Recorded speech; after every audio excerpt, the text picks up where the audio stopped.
राजस्थान के एक सुदूर गांव में एक विशाल और घना बरगद का पेड़ था जिसे भूतिया बरगद के नाम से जाना जाता था। इस पेड़ की शाखाएं इतनी फैली हुई थीं कि सूरज की रोशनी भी इसके नीचे मुश्किल से पहुंच पाती थी। इस पेड़ से जुड़ी कई डरावनी कहानियां थीं, जिनकी वजह से लोग इसके पास जाने से कतराते थे, खासकर रात के समय।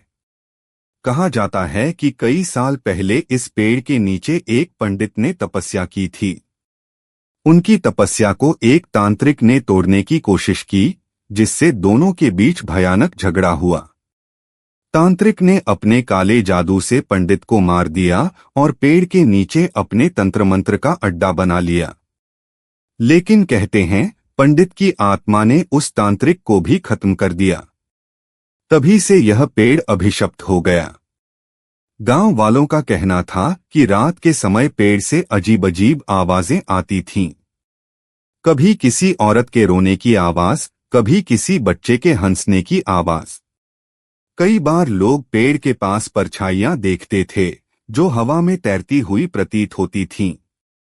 अगर कोई उस पेड़ के पास जाता, तो वह बीमार पड़ जाता या फिर पागल हो जाता। एक बार गांव की एक बहादुर महिला, जिसका नाम सीमा था, ने ठान लिया कि वह इस रहस्य का पता लगाएगी। उसने अपनी पूरी तैयारी की और एक रात अकेले पेड़ के पास गई।